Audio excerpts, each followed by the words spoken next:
Expressionist painter named Max Beckman. John Snow also traveled all over the place. They were both interested in theater, in literature, in drama, as were a lot of the other artists that were here in the 1950s. And the cooperation between artists was a very important thing at that time. Not simply talking about friendships, though those were important too. The Allied Arts Center was a meeting ground for artists to talk, to exchange ideas, to plan exhibitions from other places, and so on. So there was a lot of help and support within the community, as there is in any city where the arts are really important and really strong, and so on. So we have more or less here Maxwell Bates on this side of the room, John Snow on this side of the room, and very generally speaking, there's a lot more experimentation here than the John Snow side of the room. In 1957, when this show was first organized, Maxwell Bates was a very accomplished artist. He was well respected, not just in Calgary, but across Canada. In Britain, he had been recognized, his art had been recognized by some very prestigious British critics, including Clive Bell, whose name you may recognize. And he was in a way, the mentor of John Snow. And I think it's fair to say teacher, too, at an early point. But because he was more accomplished, he was also more set in his ways. So I think it's fair to say, to some extent, Maxwell Bates was making lithographs in order to make them fit into his own way of doing art. Whereas John Snow, more of a beginner at this point, was making lithographs to learn how to be an artist. So the lithography press itself was really one of John Snow's teachers, to put it in that way.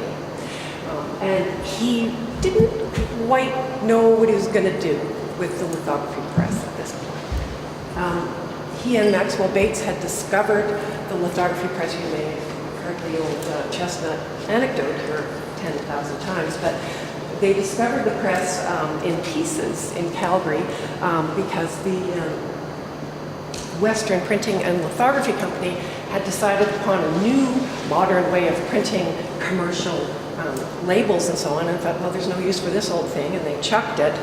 And John Snow was looking for a new method of printmaking and happened upon this so-called piece of junk, which he revived, brought back to life, and you see the results here. So the lithography press is a character in the play here. If you look at, for example, this lithograph by John Snow, 4 figures in it, you see a style which is very, in a way, similar to Bates' style, in that the figures are very carefully outlined. There are distinct, cleanly separated areas of color and so on.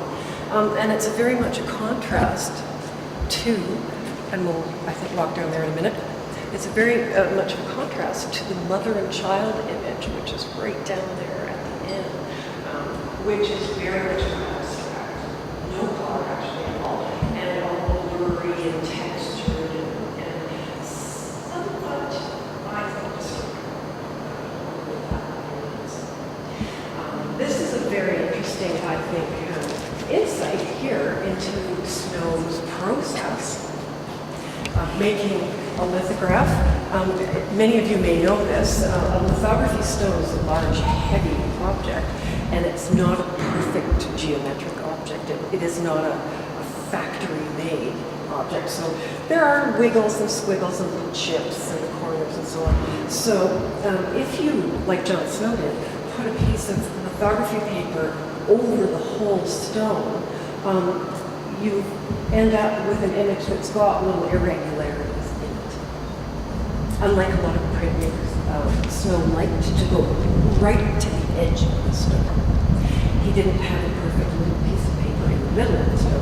So there are a lot of chance elements that come in to printmaking, particularly to John Snow's printmaking. Little bumps and little edges and little places that color goes that you didn't quite plan, but that, are nonetheless look very interesting, all become part of the finished image. So the paper is on the stone, the color is on the stone, and the roller goes over the paper. The paper picks up one color, and then another, and another, and then another. I have a mathematical chart, which is, I feel, scientific proof of how this lithography process works. But as I say, I think Snow was unresolved at this point. He wasn't quite sure what he wanted to do with lithography. One of the things he did was to make a very clean, modernist image with figures that are very distinct one from the other. Though they're flattened onto the picture plane, you can really tell where one stops and the other one begins. The figures in the far corner there are quite different, as they are in this,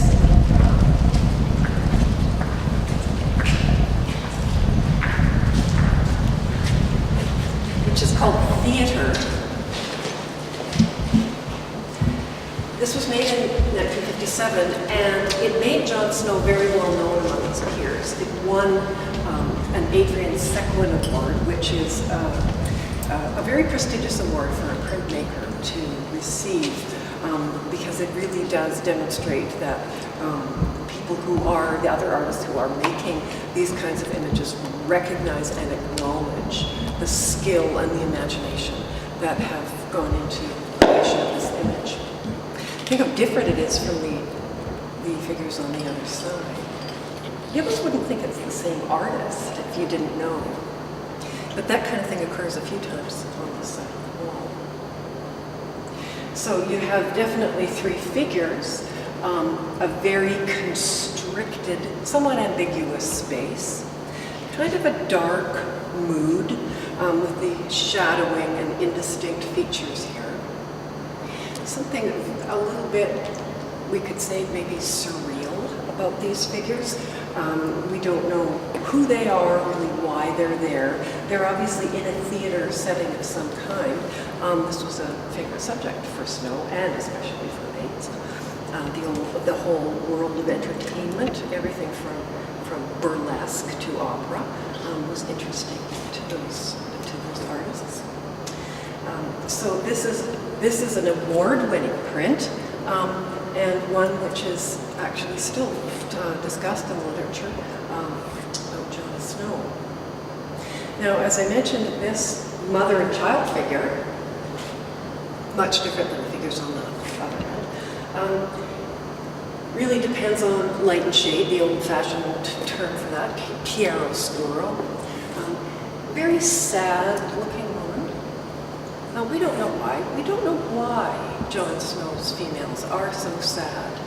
Sometimes they're a little bit terrifying, sometimes they're merely pensive and thoughtful, but there is certainly an air of unsettled unease, unhappiness in the female iconography. Most interesting here is the child who doesn't look particularly infantile, especially in profile. And we see as John Snow starts making more and more mother and child figures, the baby becomes less like a baby and more like a gremlin with each passing image. So this is the kind of genesis of John Snow's unusual mother and child iconography.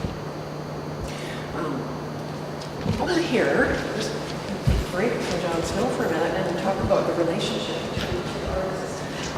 When I did start doing research for my book on John Snow, this is the disclaimer, it became really obvious that the relationship between Bates and Snow was very important. They were good friends. They liked each other as company. They worked together on the lithography prints. They spent a lot of time talking about art